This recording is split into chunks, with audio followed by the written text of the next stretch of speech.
जीवन के आखिर तक तुम्हें कौन काम आएगा और तुम्हें किस पर अपना भरोसा रखना चाहिए, ये आज की बौद्ध कहानी में बताया गया है। तो चलिए दर्शकों, कहानी की शुरुआत करते हैं। एक गांव में आनंद नाम का एक युवक रहता था। उसका भरा पूरा परिवार था। उसके 2 बच्चे थे, उसकी पत्नी थी, लेकिन उसके माता पिता इस दुनिया से चल बसे थे। इसीलिए पूरे परिवार की जिम्मेदारी उसी के कंधों पर थी। बच्चे अपनी पढ़ाई करते थे और उसकी पत्नी अपने घर गृहस्थी के कामों के साथ गाय, भैंस, बकरी इत्यादि का दूध बेचकर अपना घर चला आती थी और आनंद पहाड़ में पत्थर तोड़ने का काम करता था। बहुत ही मेहनत भरा काम था। पूरे दिन काम करता तो रात को थक कर घर पर वापस लौटता। लेकिन इतनी मेहनत करने के बाद भी अगर आनंद को गांव का कोई भी आदमी मदद के लिए यह बुलाता तो आनंद कभी भी मना नहीं करता था। उसके जीवन का एक ही सिद्धांत था, अगर मैं दूसरों की मदद करूंगा तो परमात्मा मेरा साथ देंगे, परमात्मा मेरे साथ कुछ बुरा नहीं होने देंगे। आनंद अपने इस सिद्धांत का पालन बहुत ही कड़ाई के साथ करता था। वह इस सिद्धांत पर इतना विश्वास करता था कि अगर कोई बाहर का आदमी उससे मदद मांग ले तो वह अपने घर का काम भी अधूरा छोड़कर उस आदमी की मदद करने के लिए पहुंच जाता था, जिसकी वजह से उसकी पत्नी बहुत परेशान रहती थी। वह अक्सर आनंद को समझाने की कोशिश करती थी कि सबसे पहले अपना काम, अपने परिवार को देखो। 2 बच्चे हैं हमारे और फिर भी तुम दूसरों के काम करने में लगे रहते हो। अरे अपने घर को तो संभालो, अपना घर संभाल नहीं रहा, दूसरों की मदद करने चले हैं। और जब ऐसी ऐसी बातें आनंद के कानों में पड़ती तो उसके हृदय में कांटा चुभने लगता था और उन दोनों में लड़ाई झगड़ा शुरू हो जाता था। अक्सर उनके लड़ाई झगड़े का यही सबसे बड़ा कारण होता था। लेकिन ना तो आनंद अपने आप को बदल पाया और ना ही उसकी पत्नी ने उसको समझाना कभी बंद किया। इसी वजह से आए दिन उनके घर में क्लैश होता रहता था।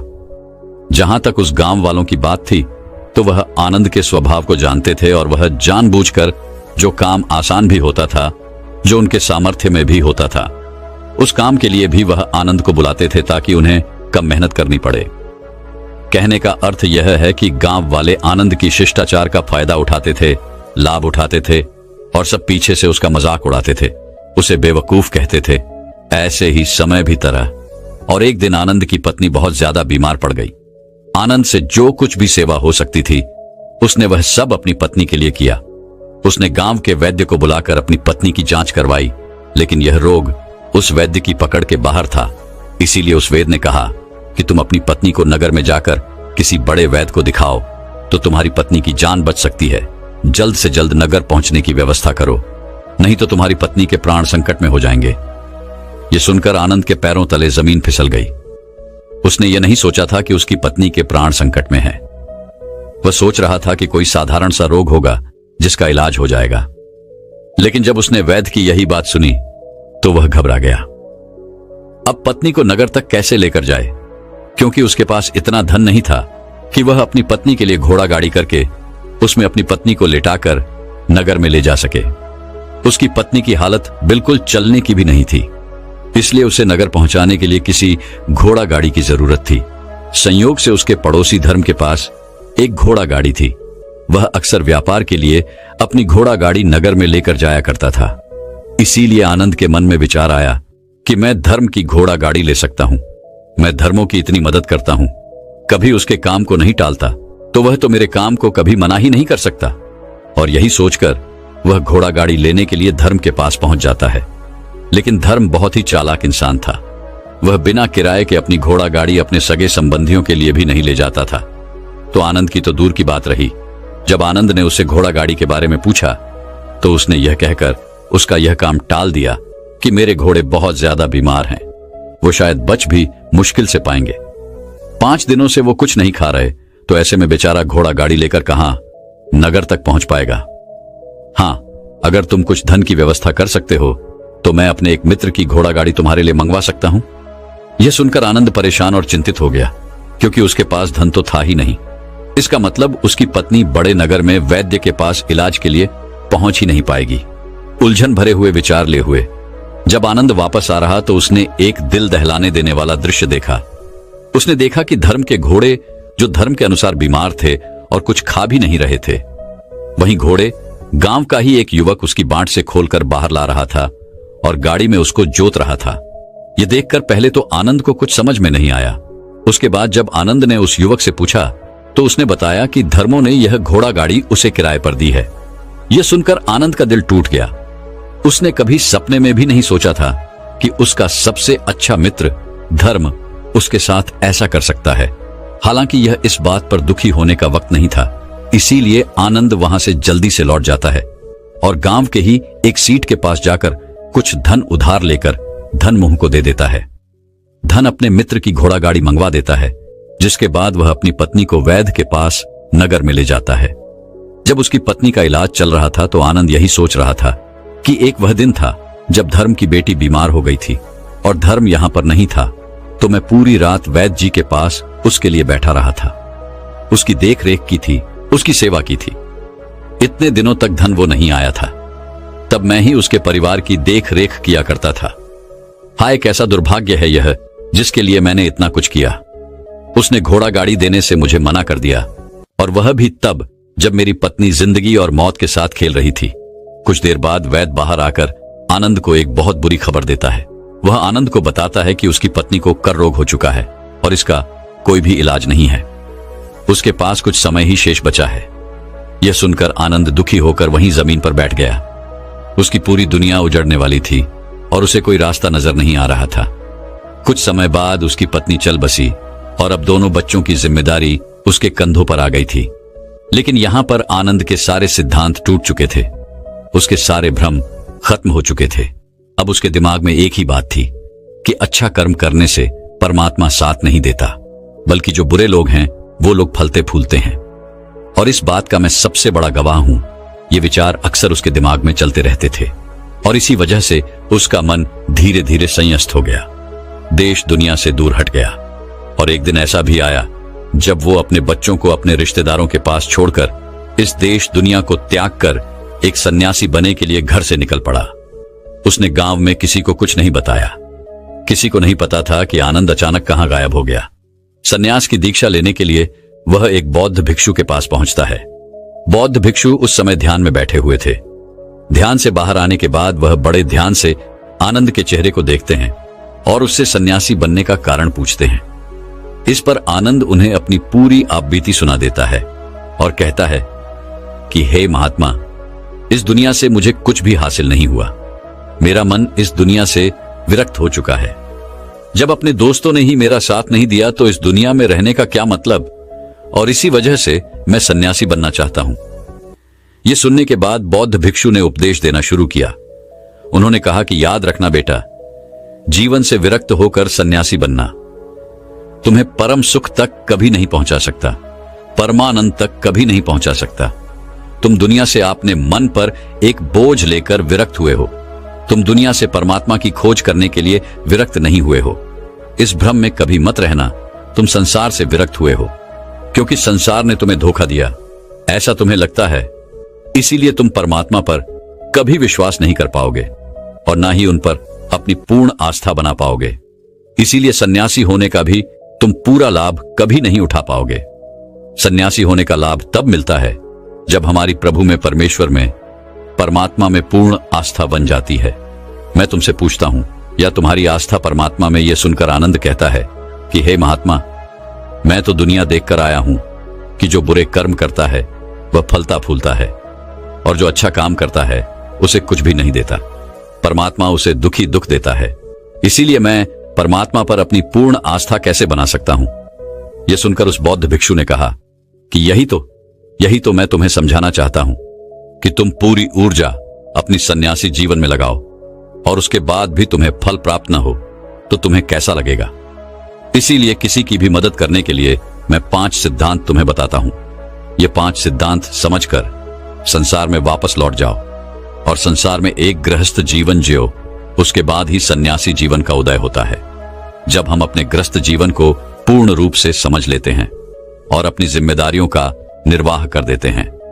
यह कहकर बौद्ध भिक्षु ने कहना शुरू किया कि जब भी तुम किसी की सहायता करते हो, किसी की मदद करते हो, तो उसमें सबसे पहली बात, सबसे पहला सिद्धांत जो ध्यान में रखने का होता है वह होता है कि किसी की मदद करते वक्त, किसी की सहायता करते वक्त कभी भी उससे उम्मीद मत रखना।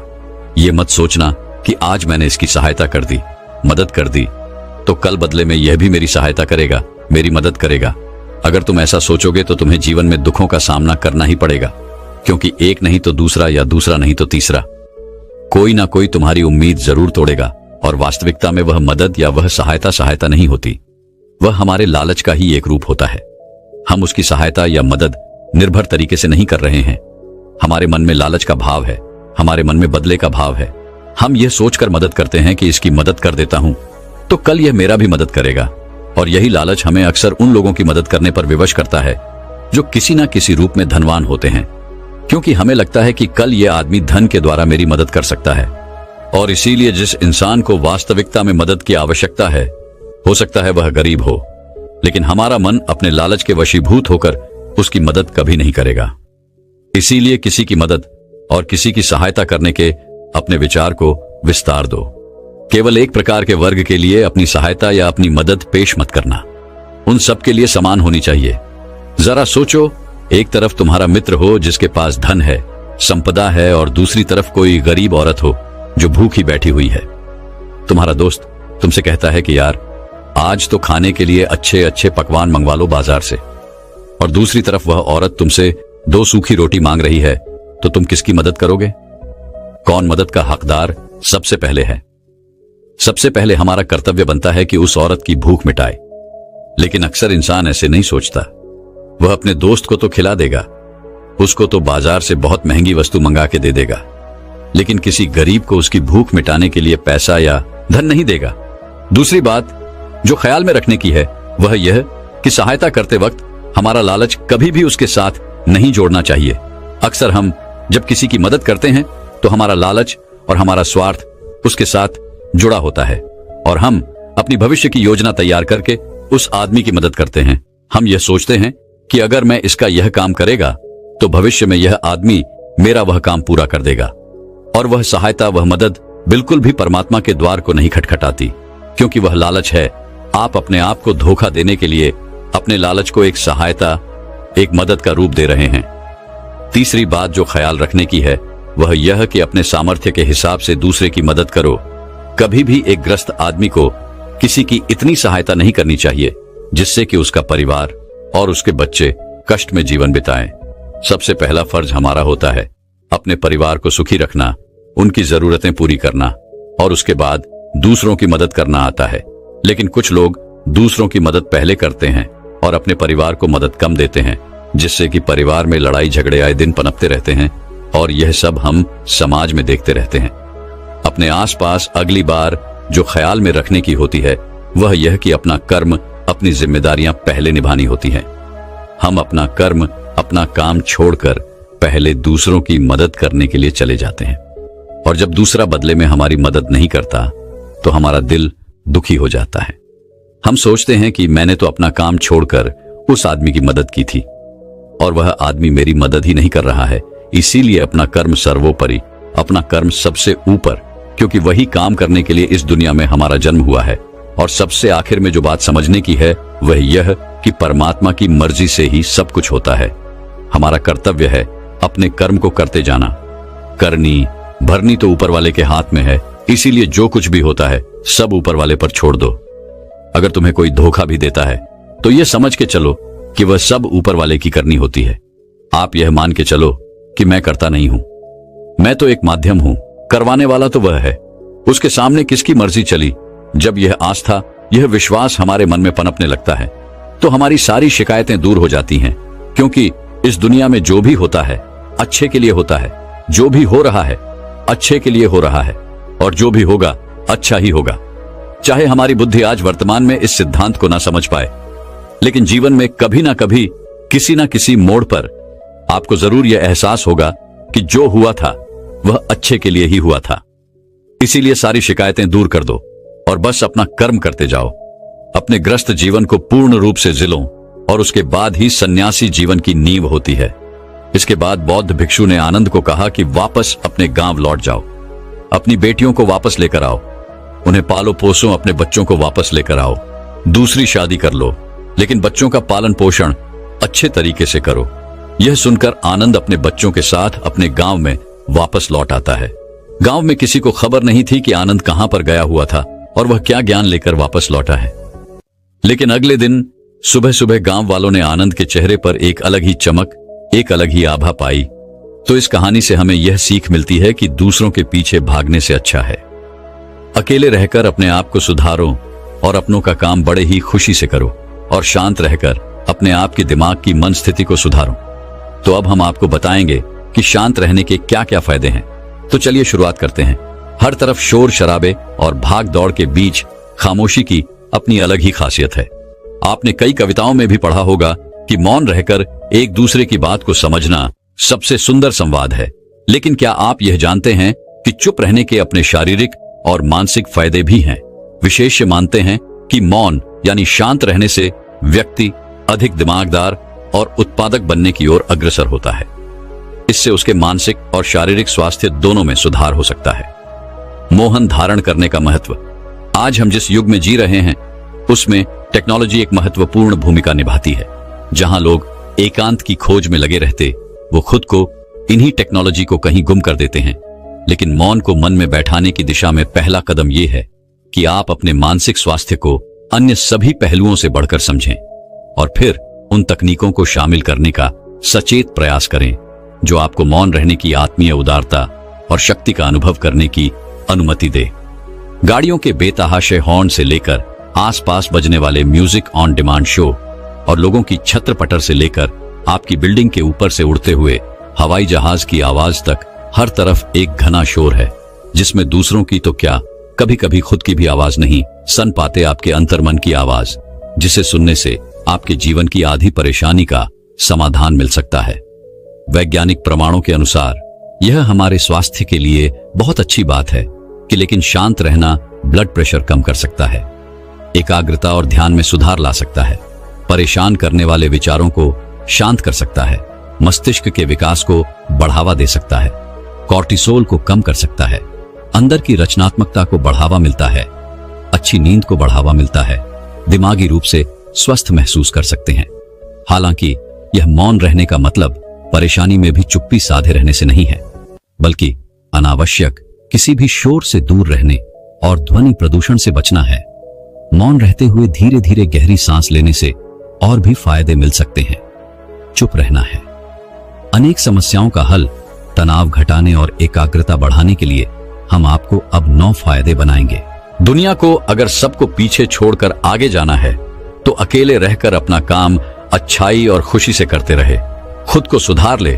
अगर तू काम नहीं करेगा तो तेरा साथ कोई नहीं देगा। ऐसा महात्मा गौतम बुद्ध ने कई सालों पहले अपने शिष्यों से क्यों कहा था? इसके पीछे का कारण क्या है? चलिए जानते हैं। स्वार्थी यानी कि स्वयं का अर्थ। जो इंसान स्वयं का अर्थ जानना चाहता है, जो खुद को समझना चाहता है, क्या वह इंसान आपकी नजर में गलत है? हम जब भी किसी को स्वार्थी कहते हैं तो उसका मतलब तो यही होता है कि वह आदमी स्वयं का अर्थ समझना चाहता है। तो फिर वह गलत कैसे हुआ? स्वार्थी शब्द दुनिया की नजर में, समाज की नजर में एक अलग ही नजरिए से समझा जाता है। अक्सर हम अपने आसपास ऐसे लोगों को देखते हैं जो स्वभाव से बहुत अच्छे प्रतीत होते हैं, यानी कि सब लोगों की मदद करते हैं, सबसे अच्छा व्यवहार रखते हैं। लेकिन इसके साथ हमने यह भी देखा होगा कि ऐसे लोग जो स्वभाव के अच्छे होते हैं, दूसरों की मदद करते हैं, वह दुखी भी ज्यादा रहते हैं। और जो लोग स्वार्थी होते हैं वह फलते फूलते चले जाते हैं। तो ऐसे में परमात्मा की सत्ता पर उंगली उठाना निश्चित है। लेकिन अगर यह सत्य है तो हमें कौन सा मार्ग अपनाना चाहिए? क्या हम भी दूसरों के जैसे बन जाएं? पता नहीं आप में से कितने लोग यह मानते हैं कि अच्छे लोग जीवन में बहुत दुखी रहते हैं, लेकिन इसके पीछे का सत्य क्या है? अगर हम इसके पीछे का सत्य नहीं जानेंगे, नहीं पहचानेंगे, तो कहीं ना कहीं हमारा अवचेतन मन भी बुराई की तरफ झुक जाएगा। इसीलिए अपने मन में ऐसे विचार पनपने से पहले इस बात की पूरी सच्चाई, पूरा निष्कर्ष निकाल लें, ताकि भविष्य में आपको अपने अच्छे होने पर पश्चाताप ना हो, दुख ना हो।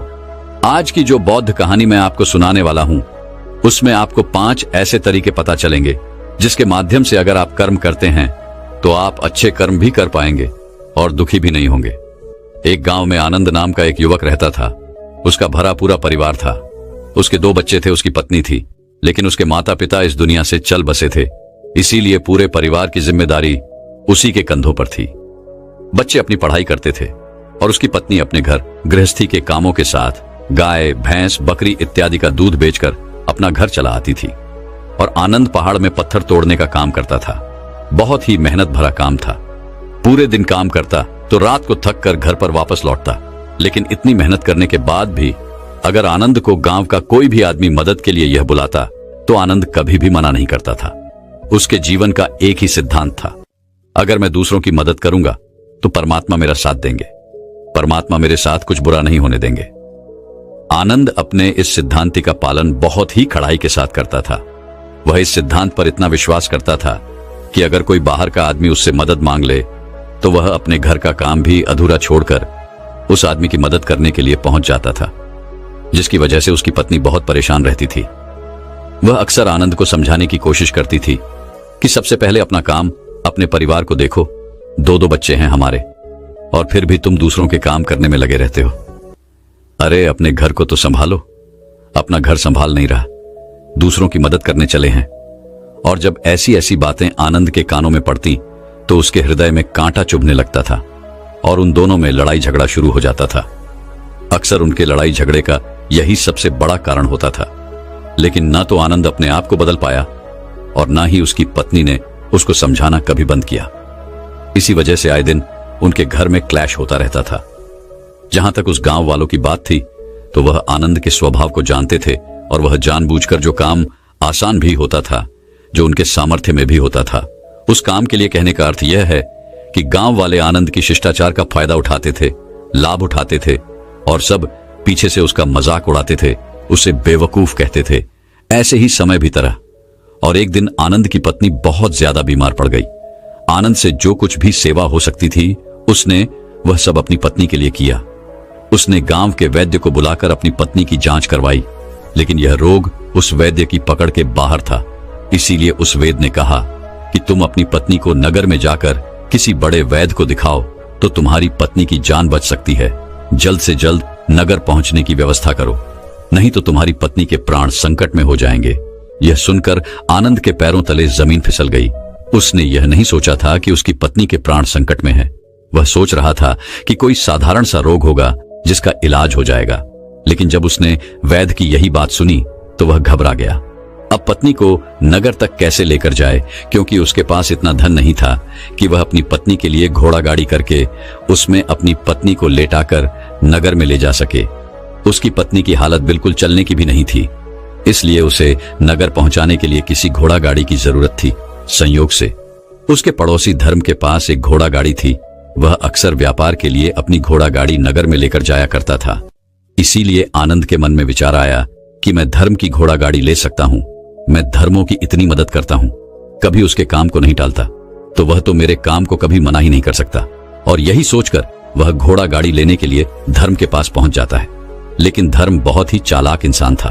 वह बिना किराए के अपनी घोड़ा गाड़ी अपने सगे संबंधियों के लिए भी नहीं ले जाता था। तो आनंद की तो दूर की बात रही। जब आनंद ने उससे घोड़ा गाड़ी के बारे में पूछा तो उसने यह कहकर उसका यह काम टाल दिया कि मेरे घोड़े बहुत ज्यादा बीमार हैं, वो शायद बच भी मुश्किल से पाएंगे। 5 दिनों से वो कुछ नहीं खा रहे, तो ऐसे में बेचारा घोड़ा गाड़ी लेकर कहां नगर तक पहुंच पाएगा। हां, अगर तुम कुछ धन की व्यवस्था कर सकते हो तो मैं अपने एक मित्र की घोड़ा गाड़ी तुम्हारे लिए मंगवा सकता हूं। यह सुनकर आनंद परेशान और चिंतित हो गया, क्योंकि उसके पास धन तो था ही नहीं। इसका मतलब उसकी पत्नी बड़े नगर में वैद्य के पास इलाज के लिए पहुंच ही नहीं पाएगी। उलझन भरे हुए विचार लिए हुए जब आनंद वापस आ रहा तो उसने एक दिल दहलाने देने वाला दृश्य देखा। उसने देखा कि धर्म के घोड़े, जो धर्म के अनुसार बीमार थे और कुछ खा भी नहीं रहे थे, वहीं घोड़े गांव का ही एक युवक उसकी बांट से खोलकर बाहर ला रहा था और गाड़ी में उसको जोत रहा था। यह देखकर पहले तो आनंद को कुछ समझ में नहीं आया। उसके बाद जब आनंद ने उस युवक से पूछा तो उसने बताया कि धर्मों ने यह घोड़ा गाड़ी उसे किराए पर दी है। यह सुनकर आनंद का दिल टूट गया। उसने कभी सपने में भी नहीं सोचा था कि उसका सबसे अच्छा मित्र धर्म उसके साथ ऐसा कर सकता है। हालांकि यह इस बात पर दुखी होने का वक्त नहीं था। इसीलिए आनंद वहां से जल्दी से लौट जाता है और गांव के ही एक सीट के पास जाकर कुछ धन उधार लेकर धनमुंह को दे देता है। धन अपने मित्र की घोड़ा गाड़ी मंगवा देता है, जिसके बाद वह अपनी पत्नी को वैद्य के पास नगर में ले जाता है। जब उसकी पत्नी का इलाज चल रहा था तो आनंद यही सोच रहा था कि एक वह दिन था जब धर्म की बेटी बीमार हो गई थी और धर्म यहां पर नहीं था, तो मैं पूरी रात वैद्य जी के पास उसके लिए बैठा रहा था। उसकी देख रेख की थी, उसकी सेवा की थी। इतने दिनों तक धन वो नहीं आया था, तब मैं ही उसके परिवार की देखरेख किया करता था। हाय कैसा दुर्भाग्य है यह, जिसके लिए मैंने इतना कुछ किया। उसने घोड़ा गाड़ी देने से मुझे मना कर दिया, और वह भी तब जब मेरी पत्नी जिंदगी और मौत के साथ खेल रही थी। कुछ देर बाद वैद्य बाहर आकर आनंद को एक बहुत बुरी खबर देता है। वह आनंद को बताता है कि उसकी पत्नी को कर रोग हो चुका है और इसका कोई भी इलाज नहीं है। उसके पास कुछ समय ही शेष बचा है। यह सुनकर आनंद दुखी होकर वहीं जमीन पर बैठ गया। उसकी पूरी दुनिया उजड़ने वाली थी और उसे कोई रास्ता नजर नहीं आ रहा था। कुछ समय बाद उसकी पत्नी चल बसी और अब दोनों बच्चों की जिम्मेदारी उसके कंधों पर आ गई थी। लेकिन यहां पर आनंद के सारे सिद्धांत टूट चुके थे, उसके सारे भ्रम खत्म हो चुके थे। अब उसके दिमाग में एक ही बात थी कि अच्छा कर्म करने से परमात्मा साथ नहीं देता, बल्कि जो बुरे लोग हैं वो लोग फलते फूलते हैं। और इस बात का मैं सबसे बड़ा गवाह हूं। ये विचार अक्सर उसके दिमाग में चलते रहते थे और इसी वजह से उसका मन धीरे धीरे संयस्त हो गया, देश दुनिया से दूर हट गया। और एक दिन ऐसा भी आया जब वो अपने बच्चों को अपने रिश्तेदारों के पास छोड़कर इस देश दुनिया को त्याग कर एक सन्यासी बनने के लिए घर से निकल पड़ा। उसने गांव में किसी को कुछ नहीं बताया। किसी को नहीं पता था कि आनंद अचानक कहां गायब हो गया। सन्यास की दीक्षा लेने के लिए वह एक बौद्ध भिक्षु के पास पहुंचता है। बौद्ध भिक्षु उस समय ध्यान में बैठे हुए थे। ध्यान से बाहर आने के बाद वह बड़े ध्यान से आनंद के चेहरे को देखते हैं और उससे सन्यासी बनने का कारण पूछते हैं। इस पर आनंद उन्हें अपनी पूरी आप बीती सुना देता है और कहता है कि हे महात्मा, इस दुनिया से मुझे कुछ भी हासिल नहीं हुआ। मेरा मन इस दुनिया से विरक्त हो चुका है। जब अपने दोस्तों ने ही मेरा साथ नहीं दिया तो इस दुनिया में रहने का क्या मतलब, और इसी वजह से मैं सन्यासी बनना चाहता हूं। यह सुनने के बाद बौद्ध भिक्षु ने उपदेश देना शुरू किया। उन्होंने कहा कि याद रखना बेटा, जीवन से विरक्त होकर सन्यासी बनना तुम्हें परम सुख तक कभी नहीं पहुंचा सकता, परमानंद तक कभी नहीं पहुंचा सकता। तुम दुनिया से आपने मन पर एक बोझ लेकर विरक्त हुए हो। तुम दुनिया से परमात्मा की खोज करने के लिए विरक्त नहीं हुए हो। इस भ्रम में कभी मत रहना तुम संसार से विरक्त हुए हो, क्योंकि संसार ने तुम्हें धोखा दिया। ऐसा तुम्हें लगता है, इसीलिए तुम परमात्मा पर कभी विश्वास नहीं कर पाओगे और ना ही उन पर अपनी पूर्ण आस्था बना पाओगे। इसीलिए सन्यासी होने का भी तुम पूरा लाभ कभी नहीं उठा पाओगे। सन्यासी होने का लाभ तब मिलता है जब हमारी प्रभु में, परमेश्वर में, परमात्मा में पूर्ण आस्था बन जाती है। मैं तुमसे पूछता हूं, या तुम्हारी आस्था परमात्मा में? यह सुनकर आनंद कहता है कि हे महात्मा, मैं तो दुनिया देखकर आया हूं कि जो बुरे कर्म करता है वह फलता फूलता है और जो अच्छा काम करता है उसे कुछ भी नहीं देता। परमात्मा उसे दुखी दुख देता है। इसीलिए मैं परमात्मा पर अपनी पूर्ण आस्था कैसे बना सकता हूं? यह सुनकर उस बौद्ध भिक्षु ने कहा कि यही तो मैं तुम्हें समझाना चाहता हूं कि तुम पूरी ऊर्जा अपनी सन्यासी जीवन में लगाओ और उसके बाद भी तुम्हें फल प्राप्त ना हो तो तुम्हें कैसा लगेगा। इसीलिए किसी की भी मदद करने के लिए मैं 5 सिद्धांत तुम्हें बताता हूं। ये 5 सिद्धांत समझकर संसार में वापस लौट जाओ और संसार में एक गृहस्थ जीवन जियो। उसके बाद ही सन्यासी जीवन का उदय होता है। जब हम अपने गृहस्थ जीवन को पूर्ण रूप से समझ लेते हैं और अपनी जिम्मेदारियों का निर्वाह कर देते हैं। यह कहकर बौद्ध भिक्षु ने कहना शुरू किया कि जब भी तुम किसी की सहायता करते हो, किसी की मदद करते हो, तो उसमें सबसे पहली बात, सबसे पहला सिद्धांत जो ध्यान में रखने का होता है वह होता है कि किसी की मदद करते वक्त, किसी की सहायता करते वक्त कभी भी उससे उम्मीद मत रखना। ये मत सोचना कि आज मैंने इसकी सहायता कर दी, मदद कर दी, तो कल बदले में यह भी मेरी सहायता करेगा, मेरी मदद करेगा। अगर तुम ऐसा सोचोगे तो तुम्हें जीवन में दुखों का सामना करना ही पड़ेगा, क्योंकि एक नहीं तो दूसरा, या दूसरा नहीं तो तीसरा, कोई ना कोई तुम्हारी उम्मीद जरूर तोड़ेगा। और वास्तविकता में वह मदद या वह सहायता नहीं होती, वह हमारे लालच का ही एक रूप होता है। हम उसकी सहायता या मदद निर्भर तरीके से नहीं कर रहे हैं। हमारे मन में लालच का भाव है, हमारे मन में बदले का भाव है। हम यह सोचकर मदद करते हैं कि इसकी मदद कर देता हूं तो कल यह मेरा भी मदद करेगा। और यही लालच हमें अक्सर उन लोगों की मदद करने पर विवश करता है जो किसी न किसी रूप में धनवान होते हैं, क्योंकि हमें लगता है कि कल यह आदमी धन के द्वारा मेरी मदद कर सकता है। और इसीलिए जिस इंसान को वास्तविकता में मदद की आवश्यकता है, हो सकता है वह गरीब हो, लेकिन हमारा मन अपने लालच के वशीभूत होकर उसकी मदद कभी नहीं करेगा। इसीलिए किसी की मदद और किसी की सहायता करने के अपने विचार को विस्तार दो।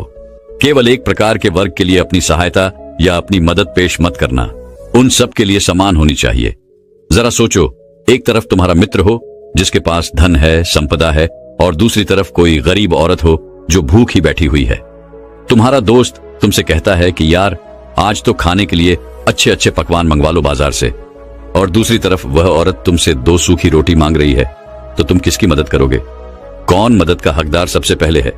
सबसे पहले हमारा कर्तव्य बनता है कि उस औरत की भूख मिटाए, लेकिन अक्सर इंसान ऐसे नहीं सोचता।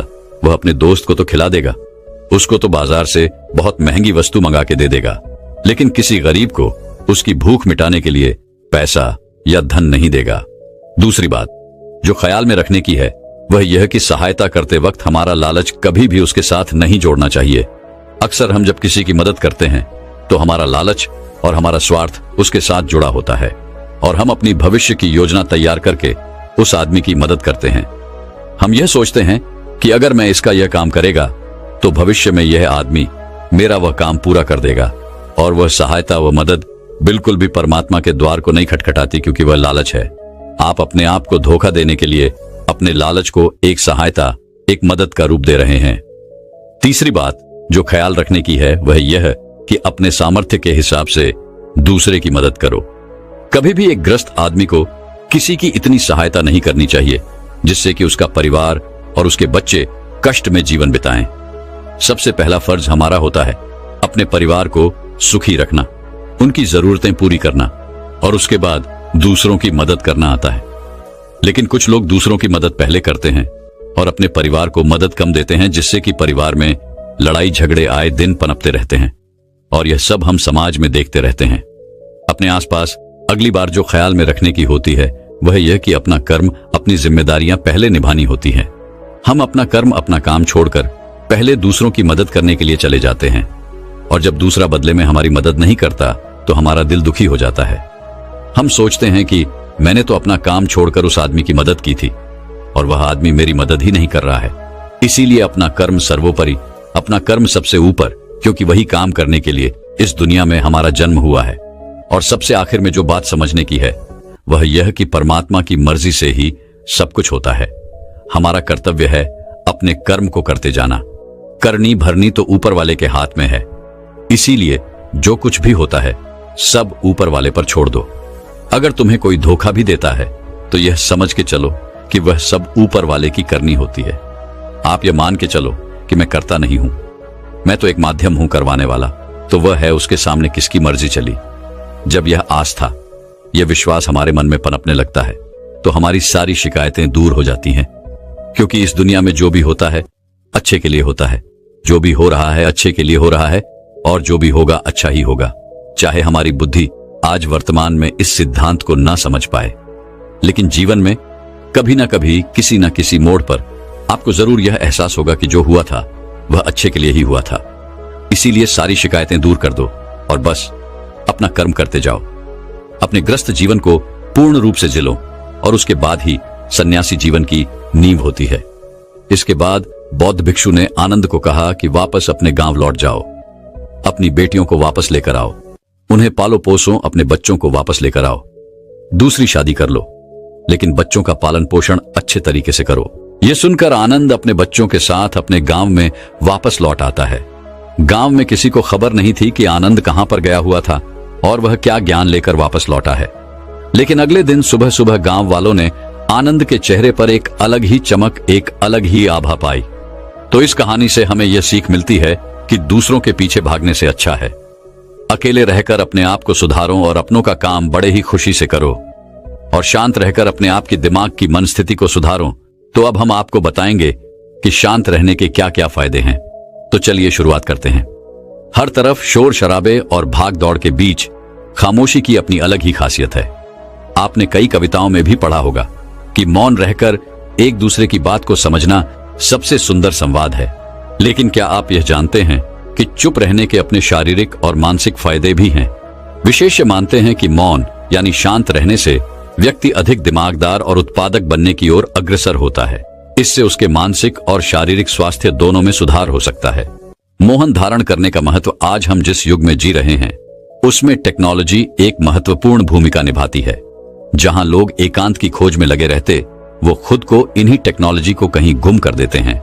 लेकिन मौन को मन में बैठाने की दिशा में पहला कदम यह है कि आप अपने मानसिक स्वास्थ्य को अन्य सभी पहलुओं से बढ़कर समझें और फिर उन तकनीकों को शामिल करने का सचेत प्रयास करें जो आपको मौन रहने की आत्मीय उदारता और शक्ति का अनुभव करने की अनुमति दे।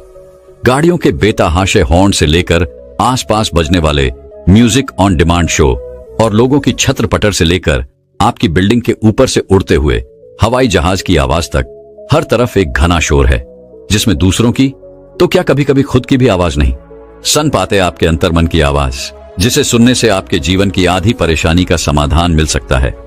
वैज्ञानिक प्रमाणों के अनुसार यह हमारे स्वास्थ्य के लिए बहुत अच्छी बात है कि लेकिन शांत रहना ब्लड प्रेशर कम कर सकता है, एकाग्रता और ध्यान में सुधार ला सकता है, परेशान करने वाले विचारों को शांत कर सकता है, मस्तिष्क के विकास को बढ़ावा दे सकता है, कॉर्टिसोल को कम कर सकता है, अंदर की रचनात्मकता को बढ़ावा मिलता है, अच्छी नींद को बढ़ावा मिलता है, दिमागी रूप से स्वस्थ महसूस कर सकते हैं।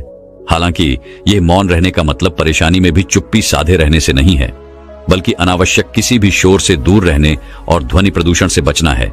मौन रहते हुए धीरे धीरे गहरी सांस लेने से और भी फायदे मिल सकते हैं। चुप रहना है। अनेक समस्याओं का हल, तनाव घटाने और एकाग्रता बढ़ाने के लिए हम आपको अब 9 फायदे बनाएंगे। 11 सितंबर 8:25 शाम।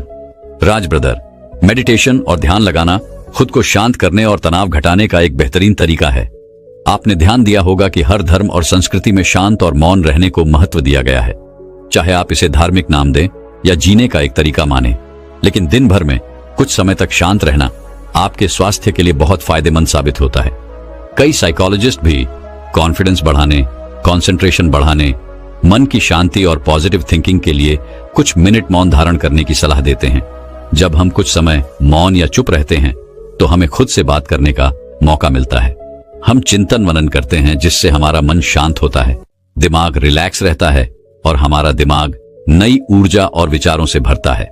चलिए आपको बताते हैं चुप या मौन रहने के 9 फायदे। पहला फायदा, दिमाग बेहतर काम करता है। एक रिसर्च के मुताबिक अगर हम दिन भर में कुछ मिनट शांत रहते हैं तो हमारा दिमाग रिचार्ज होता है और बेहतर काम करता है। इसके लिए दिन भर में सिर्फ 3 मिनट चुप रहने से शुरुआत करें। ऐसा करने से आप देखेंगे कि आपका दिमाग ठंडा तो रहता ही है, आपके व्यक्तिगत रिश्तों में भी सुधार होता है। दूसरा फायदा, तनाव वाले हार्मोन नियंत्रित होते हैं।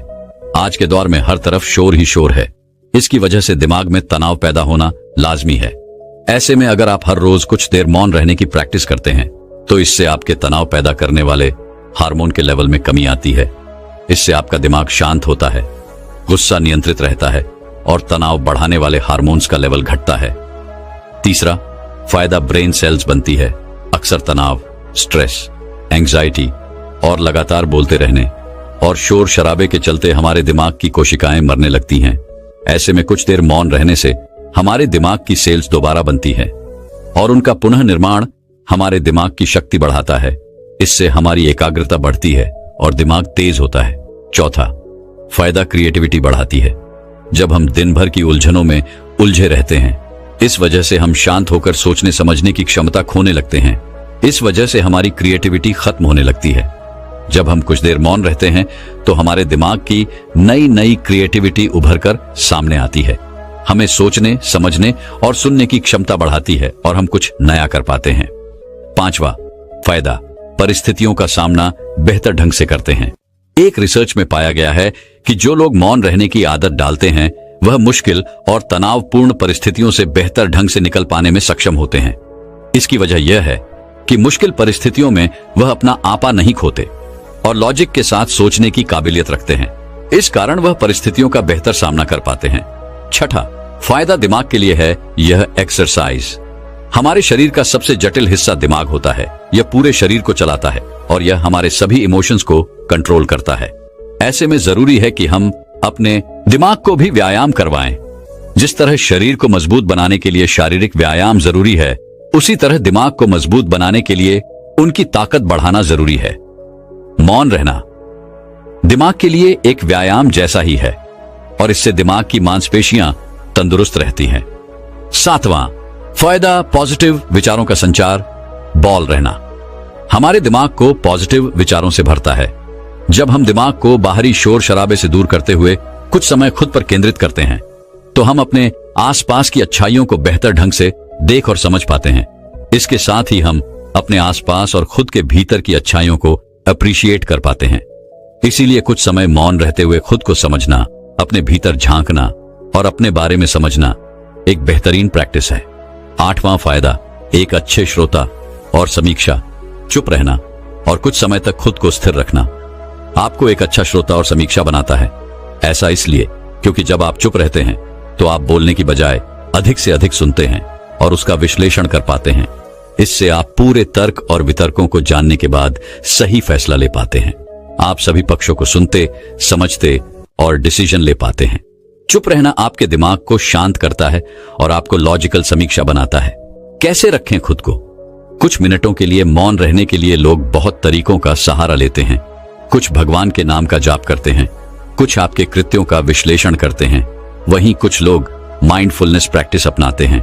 चलिए आपको बताते हैं खुद से जोड़ाते हुए मौन धारण करने के कुछ आसान तरीके। माइंडफुलनेस एक बेहतरीन मेडिटेशन प्रैक्टिस है जो आपको शांत रखने के साथ ही एंजाइटी और दिमाग को कंट्रोल करने का काम करती है। इसके लिए आप यह स्टेप अपना सकते हैं। पहला स्टेप, सबसे पहले आराम की अवस्था में बैठ जाए और अपनी आंखों को रिलैक्स करते हुए मूंद लें। दूसरा स्टेप, अब अपनी सांसों पर पूरा ध्यान केंद्रित करें। अपनी सांस के उठने और गिरने की गति पर ध्यान दें और अपना दिमाग बाहरी शोर से दूर सिर्फ और सिर्फ अपनी सांसों पर केंद्रित करें। तीसरा स्टेप, अपनी सांसों पर ध्यान देना आपके पूरे शरीर को शांत करता है, दिमाग में रक्त संचार बढ़ाता है और तनाव दूर करने में मददगार होता है। चौथा स्टेप, खुद को शांत करते हुए अपने पूरे शरीर को अंदर ही अंदर स्कैन करना भी फायदेमंद साबित होता है। इससे आपको अपने शरीर के बारे में बेहतर समझ में आता है। इससे आपके दिमाग और शरीर के बीच में बेहतर संबंध स्थापित होता है। हम उम्मीद करते हैं कि यह जानकारी आपके काम आएगी। तो चलिए जानते हैं हमारे शब्दों में कितनी ताकत होती है एक कहानी के माध्यम से। तो चलिए उस कहानी की शुरुआत करते हैं। जो लोग बुद्धिमान हैं वह ये जानते हैं कि शब्द हथियार की तरह होते हैं जिनसे किसी को भी बचाया जा सकता है या किसी को भी मारा जा सकता है। अब आप सोच रहे होंगे कि शब्दों से किसी को मारा कैसे जा सकता है, तो जरा सोचिए, ज्यादातर आत्महत्याओं के पीछे किसका कारण होता है? किसी के पति ने कुछ कहा, किसी के पिता ने कुछ कहा और उन लोगों ने आत्महत्या कर ली। यह आत्महत्या किसके कारण हुई? वह पीड़ित के मन को इतना दुखी कर गए कि उसके मन से वह दुख सहना और ज्यादा बर्दाश्त करना नामुमकिन हो गया और इसी वजह से उन्होंने आत्महत्या कर ली। ऐसे ही आपके शब्द किसी को नया जीवन प्रदान कर सकते हैं। जब कोई आदमी उदास होता है या दुखी होता है तो आपके शब्द उसमें एक नया जोश, एक नया उत्साह भर सकते हैं और एक हारा हुआ आदमी अपने जीवन में एक नई शुरुआत कर सकता है, सिर्फ शब्दों के माध्यम से, हमारी वाणी के माध्यम से। तो अब तक आप यह तो समझ ही गए होंगे कि हमारे शब्द हमारे जीवन को किस तरह निर्धारित करते हैं। शब्दों में कितनी ताकत होती है और किसी से बात करते वक्त हमें कितनी सावधानी से अपने शब्द सुनने चाहिए। आज की जो बौद्ध कहानी में सुनाने वाला हूं उसमें आपको सीधे सीधे तौर पर कुछ ऐसे तरीके पता चलेंगे, कुछ ऐसी परिस्थितियां पता चलेंगी जहां पर आपको हमेशा चुप रहना चाहिए। कुछ परिस्थितियों में अगर आप कुछ नहीं बोलेंगे तो वही आपके लिए सबसे ज्यादा बेहतर होगा। इससे पहले कि आप इस कहानी में खो जाएं, इस चैनल को सब्सक्राइब जरूर कर लें। तो चलिए कहानी शुरू करते हैं। एक बार की बात है, एक युवा लड़का एक बार एक बौद्ध भिक्षु के पास पहुंचा। वह काफी परेशान लग रहा था और उसने बौद्ध भिक्षु से जाकर पूछा कि हे महात्मा, मैं अपने आप से परेशान हूं, अपने आप से दुखी हूं। बाहरी रूप से मुझे कोई दुख नहीं है, मैं धन धान्य संपन्न हूं, मुझे कोई शारीरिक रोग भी नहीं है, लेकिन मैं खुद से परेशान रहता हूं, अपने मन से परेशान रहता हूं। अक्सर मेरी बातों को मेरा कोई भी दोस्त गंभीरता से नहीं लेता है और ना ही मेरे परिवार के लोग मेरी किसी बात को गंभीरता से लेते हैं। मैं जो कुछ भी सलाह देता हूं या तो वह उसे मजाक में उड़ा देते हैं या फिर उसे गंभीरता से लेते ही नहीं है। मेरी बातों को कोई गंभीरता से क्यों नहीं लेता है? क्यों मेरी बातों पर कोई अमल नहीं करता? क्यों मेरी बातों में कोई रुचि नहीं दिखाता? क्या कारण है? कृपया मुझे बताने का कष्ट करें और मेरे मन के इस दुख को दूर करें। यह सुनकर बौद्ध भिक्षु ने कहा कि आज सुबह में चाल्य ध्यान करके वापस आ रहा था। रास्ते में कुछ कौए गांव गांव कर रहे थे। और वहीं पर जब मैं चलता हुआ कुछ दूर आया तो मुझे एक मोर की मधुर आवाज सुनाई दी। ये सुनकर अचानक मेरे मन में ख्याल आया कि कौए कितना काम काम करते हैं, कितना बोलते रहते हैं, लेकिन कोई भी प्राणी कौए की आवाज को पसंद नहीं करता। मोर हमेशा सही परिस्थिति के हिसाब से बोलता है। जब भी बारिश होने वाली होती है और बादल गरजते हैं और बारिश होने की आशंका होती है, ऐसे में मोर अपनी मधुर आवाज में गाता है, जो सभी को प्रिय होता है, सभी को अच्छा लगता है। ऐसे ही अगर इंसान सही परिस्थिति के हिसाब से सही शब्द बोले, सही वाणी बोले, तो वही वाणी दूसरों के लिए संगीत हो जाती है, संगीत बन जाती है और दूसरे लोग तुमसे सम्मोहित हो जाते हैं और वहीं पर तुम्हें सब लोग गंभीरता से लेने लगते हैं। और दूसरी तरफ अगर तुम यूं ही बेफिजूल ऐसे ही बोलते रहते हो, बिना किसी बात के बोले चले जाते हो, तो फिर तुम्हें कोई गंभीरता से नहीं लेता। तुम उस कौए की गिनती हो जाते हो जिसकी वाणी कोई पसंद नहीं करता और बाद में तुम्हें दुख होता है कि तुम्हें कोई गंभीरता से क्यों नहीं लेता। इसीलिए अपने शब्दों को बेहद बुद्धिमानी के साथ इस्तेमाल करना सीखो। अगर तुम नहीं सीखोगे तो समाज में तुम्हें कोई सम्मान या कोई गंभीरता से नहीं लेगा। यह सुनकर वह युवा लड़का बोला कि हे महात्मा, मैं जानता हूं कि मैं ज्यादा बोलने की बीमारी से ग्रस्त हूं, मुझे इतना नहीं बोलना चाहिए, लेकिन मैं अपने आप में काबू नहीं रख पाता और ना ही मैं इतना बुद्धिमान हूं कि मैं अपने शब्दों को नाप तोल कर बोल सकूं। मैं तो किसी से बात करते वक्त इतना सोचता भी नहीं कि मुझे अपने शब्द किस तरह इस्तेमाल करने हैं। कृपया करके कुछ ऐसी परिस्थितियां बता दीजिए जहां पर मुझे कम बोलना है या फिर बोलना ही नहीं है, हमेशा चुप रहना है। अगर आप मेरा ऐसे मार्गदर्शन कर सकते हैं तो मेरा जीवन आसान हो जाएगा और मुझे ज्यादा दिमाग या अपनी बुद्धि लगाने की भी जरूरत नहीं पड़ेगी। यह सुनकर बौद्ध भिक्षु ने मुस्कुराते हुए कहा कि बेटा, वैसे तो इंसान को हर परिस्थिति में सोच समझकर ही बोलना चाहिए, लेकिन अगर वह हमेशा होश में नहीं रह पाता है, ध्यान में नहीं रह पाता है, तो मैं तुम्हारे दैनिक जीवन की कुछ ऐसी परिस्थितियां बता रहा हूं जहां पर तुम्हें हमेशा चुप रहना है। अगर तुम ऐसी जगहों पर कुछ बोलोगे तो जहां तुम्हारा अपमान ही होगा या फिर तुम्हें कोई गंभीरता से नहीं लेगा। सबसे पहली जगह है, या यूं कहे ऐसी परिस्थिति जहां पर इंसान को हमेशा चुप रहना चाहिए, वह है जब किसी ऐसे विषय के बारे में बातचीत हो रही हो जिसके बारे में आपको कोई जानकारी ही नहीं है। तो ऐसी परिस्थिति में व्यर्थ में, बीच में टांग अड़ाना, अपना ध्यान देना, व्यर्थ का ज्ञान आपको कुछ पता नहीं है लेकिन फिर भी आप अपना ध्यान देने के लिए उत्सुक हैं, तो ऐसी जगह पर आपका अपमान ही होगा। जरा तुम खुद सोचो, जब कोई बीमार आदमी अपनी बीमारी के बारे में चर्चा कर रहा हो और आपको उस बीमारी के बारे में कोई भी ज्ञान नहीं है, लेकिन फिर भी आप व्यर्थ में, बेकार में उसे ऐसी ऐसी औषधियां बता रहे हैं जिनका उसकी बीमारी से कोई तालमेल ही नहीं है, तो ऐसे में आप अपनी प्रतिष्ठा अपने हाथों से खो रहे होते हैं और आपको पता ही नहीं होता। ऐसी परिस्थिति में आदमी को हमेशा सुनना चाहिए। ध्यान से सुनना भी एक कला होती है। अगर आप सुनने का दिखावा करेंगे तो कहीं ना कहीं सामने वाले आदमी को यह एहसास हो जाता है कि यह मेरी बात पूरे ध्यान से नहीं सुन रहा है। इसीलिए जब आपको किसी विषय के बारे में पूरी तरह से जानकारी ना हो तो वहां पर केवल अपने कान लगाना ही ज्यादा महत्वपूर्ण होता है, ज्यादा जरूरी होता है। आप उस इंसान की बातें ध्यान से सुन सकते हैं और इसी बीच आप दोनों के बीच एक संबंध पैदा होगा और उस संबंध सच्चा होगा क्योंकि आपने उसके बात को बड़े ही ध्यान से सुना है और इस बात का पता सामने वाले को भी होता है। तो हम बिना कुछ बोले सिर्फ सुनने मात्र से किसी को अपना दोस्त बना लेते, अपना मित्र बना सकते हैं। इस बात को हमेशा ध्यान में रखना। दूसरी जगह जहां इंसान को हमेशा चुप रहना चाहिए वह है खाना खाते वक्त। खाना इंसान को हमेशा चुप रहकर खाना चाहिए, मौन रहकर खाना चाहिए। महात्मा बुद्ध और उनके भिक्षु हमेशा चुप रहकर भोजन करते हैं, शांत भाव से भोजन करते हैं, परिपूर्ण होकर भोजन करते हैं, पूरी तरह से करते हैं, एक एक टुकड़े का स्वाद लेकर भोजन करते हैं। और ऐसा भोजन जब आपके शरीर में पहुंचता है तो वह आपके अंग अंग तक ऊर्जा पहुंचाता है। अक्सर हम भोजन करते वक्त कुछ ना कुछ बोलते रहते हैं, कुछ ना कुछ सुनते रहते हैं, लेकिन मौन रहकर पूरा स्वाद लेकर उस भोजन को कभी नहीं करते। हम उस भोजन को करते वक्त आधे अधूरे ही रहते हैं और इसीलिए हमारा शरीर रोगों से ग्रस्त हो जाता है। जरा तुम खुद सोचो, बौद्ध भिक्षु हमेशा भिक्षा लेकर भोजन करता है और भिक्षा भी कितनी बिल्कुल मामूली सी, और वो भी एक वक्त। तो एक वक्त भोजन करने के बाद भी वो इतने स्वस्थ रहते थे, इतने उत्साह, जोश और आनंद से भरे होते थे। और हम तो इतना खाना खाते हैं, इतने सारे भोजन की सामग्री हमारे लिए उपलब्ध होती है, लेकिन हमारे शरीर में कोई ऊर्जा नहीं होती। इसका सबसे बड़ा कारण होता है कि हम अपना भोजन होश में नहीं करते हैं, परिपूर्ण होकर नहीं करते हैं, मौन रहकर नहीं करते हैं। इसीलिए अपना भोजन हमेशा मौन रहकर ही करो। तीसरी जगह जहां पर अगर आपने चुप रहना सीख लिया तो इसका मतलब यह है कि आपने अपने ऊपर विजय हासिल कर ली। जी हां, गुस्से में शांत रहना या चुप रहना इतना आसान नहीं होता है। अक्सर हम गुस्से से भरकर कुछ ऐसे शब्द या अपशब्द बोल जाते हैं जिसका पछतावा हमें हमेशा बाद में होता रहता है। लेकिन जुबान से निकला हुआ शब्द वापस नहीं हो सकता, उस शब्द को मिटाया भी नहीं जा सकता। अब वह जिंदगी भर हमारे दामन से जुड़ चुका है और वह गुस्से में बोला गया। अब शब्द हमारे मन को समय समय पर बेचैनी करता रहता है, दुखी करता रहता है। लेकिन गुस्से के वक्त चुप रहना सीखना भी एक बहुत बड़ी कला होती है। गुस्से में आदमी का अपने ऊपर काबू, अपनी इंद्रियों को वश में कहां रख पाता है।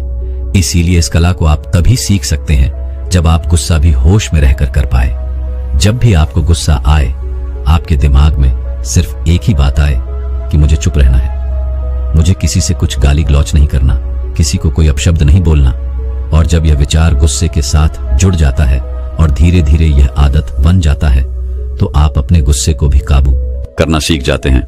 जब भी कभी गुस्सा आए तो किसी को कुछ बोलने की बजाय कुछ शारीरिक व्यायाम करना शुरू कर, उछलना, भागना, दौड़ना, जिम करना, कुछ भी। आप ऐसा व्यायाम कर सकते हो जिसमें आपका शरीर थक जाए। आप पाएंगे कि जब आपका शरीर थक जाता है तो आपका मन भी शांत हो जाता है। आपने उस गुस्से की ऊर्जा को एक सकारात्मक रूप दे दिया और यही बुद्धिमान व्यक्ति की पहचान होती है, जो दूसरों के से भी अपना घर बना लेता है, अपनी कामयाबी के रास्ते निकाल लेता है। वही सच में बुद्धिमान आदमी है जो जहर को भी दवा बनाकर इस्तेमाल करना सीख जाए, वही असली बुद्धिमान होता है। चौथी जगह जहां आप चुप रहेंगे तो आपके लिए वही सबसे ज्यादा बेहतर होगा, वही आपको सम्मान दिलाएगा। चौथी जगह है जब चार लोग आपस में बैठकर बातें कर रहे हो, कोई बैठक कर रहे हो, तो वहां पर जब चार लोग बात कर रहे होते हैं तो चारों लोग एक साथ तो बात कर नहीं सकते। एक बार में एक व्यक्ति बोलेगा और तीन सुनेंगे, तभी वह बैठक कामयाब हो पाएगी, तभी वह चर्चा सही रूप में आगे बढ़ पाएगी। लेकिन अगर कोई आदमी ऐसा बैठा हुआ है जो बीच में ही दूसरे की बात काटकर अपनी बात को ऊपर रखना चाहता है, तो ऐसे में वह चर्चा या वह बैठक आपको कहीं नहीं पहुंचाएगी और चारों लोगों के बीच आप सबसे मूर्ख कहलाओगे। अगर आपको अपनी बात कहनी है तो सामने वाले को अपनी बात पूरा करने दो, उसके बाद अपने विचार रखो। यही एक भद्र पुरुष या फिर कहीं अच्छे आदमी की पहचान होती है। और आखिरी जगह, अगर हमारे माता पिता हमें कुछ कह देते हैं, हमारे बड़े बुजुर्गा में किसी बात पर दौड़ देते हैं या हमें थप्पड़ भी मार देते हैं, तो ऐसी जगहों पर आपका चुप रहना ही उनके प्रति सम्मान दिखाएगा, उनके प्रति आदर का भाव व्यक्त होगा।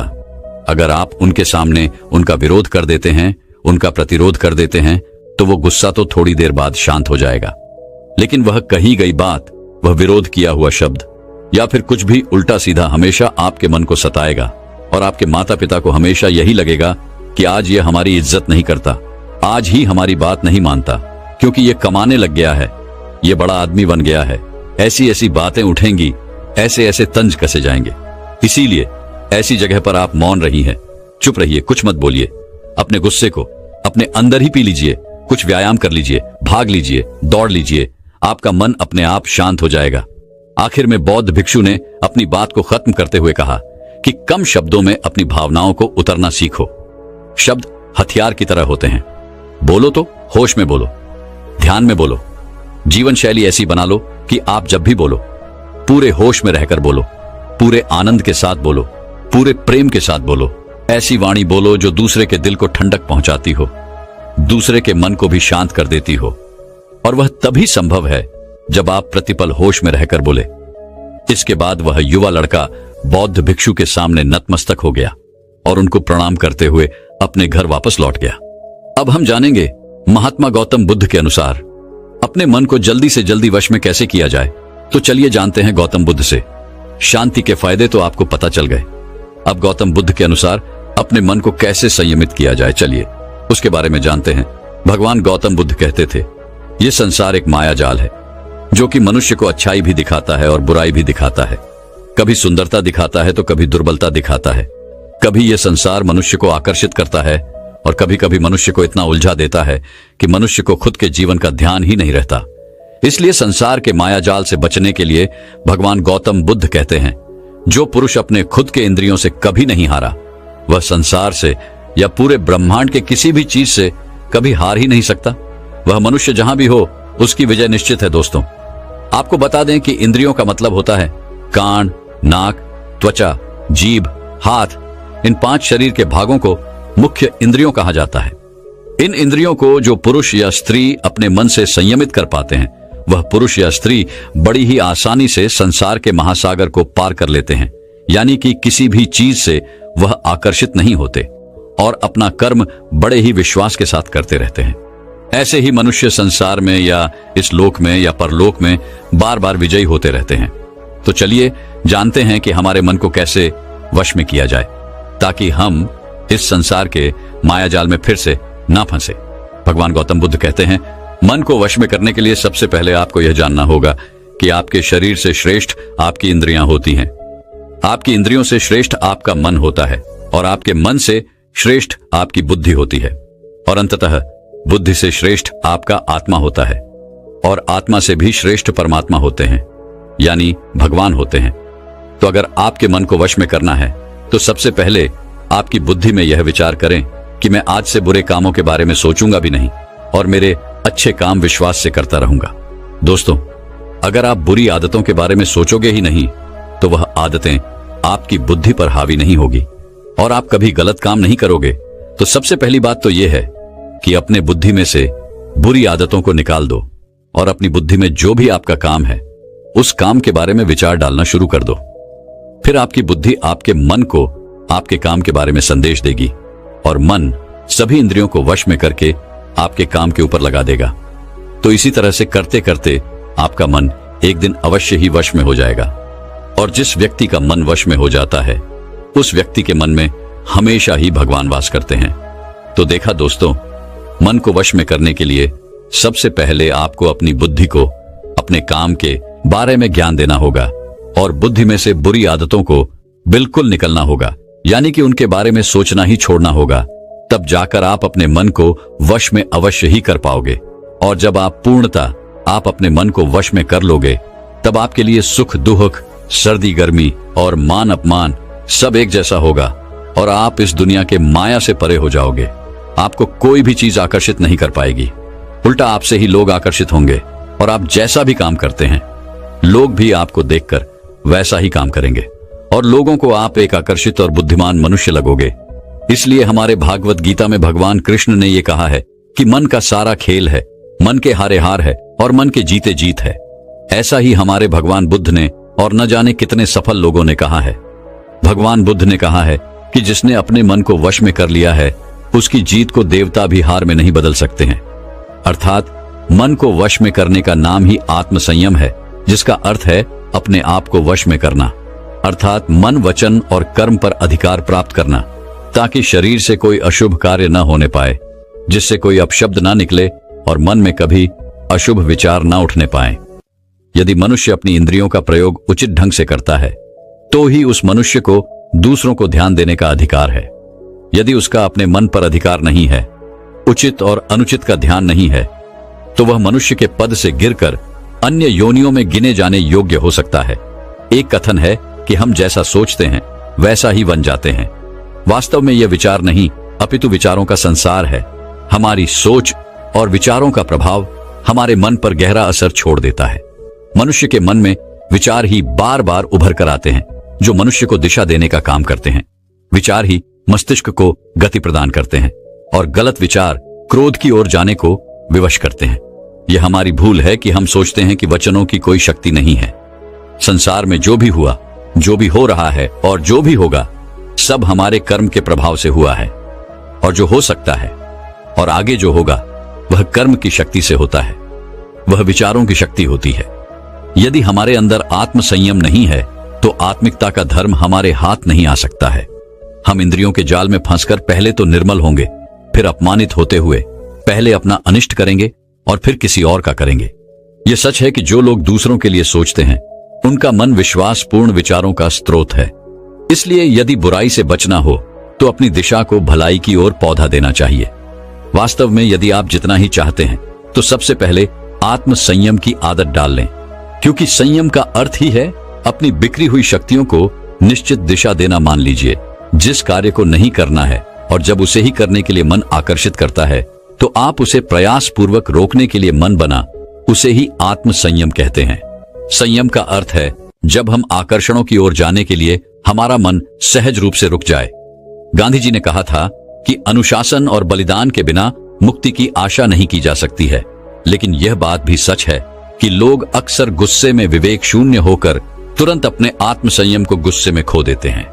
यह सच है कि समय बीतने के साथ लोगों के आत्म संयम में भारी कमी आई है। इसके गंभीर परिणाम सामने भी आए हैं। इसलिए आत्म संयम की उपयोगिता को किसी भी हाल में कम नहीं आंका जा सकता है। लेकिन यह भी सच है कि शुरुआत में आत्म संयम का मार्ग थोड़ी ढा कठिन लगता है। अर्थात मन को वश में करने का नाम ही आत्म संयम है। मनुष्य को मिली हुई शक्तियों को निश्चित दिशा देना संयम कहलाता है। तो दर्शकों, उम्मीद है कि आपको मन को वश में करने का उपाय और शांति के फायदे और कहां-कहां आपको शांत रहना है, इसके बारे में इस वीडियो के माध्यम से पता चला होगा। दोस्तों, मैं उम्मीद करता हूं कि यह कहानी सुनने से आपके जीवन में अच्छे बदलाव आए होंगे। आपको इस वीडियो से क्या सीखने मिला, ये कमेंट करके जरूर बताएं और अपने परिवार, दोस्तों या आपके करीबी इंसान के साथ ये कहानी शेयर करके उन्हें भी इस ज्ञान से परिचित करवाएं। बाकी अगर आपको यह वीडियो दिल से अच्छी लगी हो तभी इस वीडियो को लाइक कर देना, और आपने अब तक इस चैनल को सब्सक्राइब न किया हो तो चैनल को सब्सक्राइब भी जरूर कर देना। आपका हर दिन शुभ हो और खुशियों से आपका जीवन भरा रहे। धन्यवाद। नमो बुद्धाय।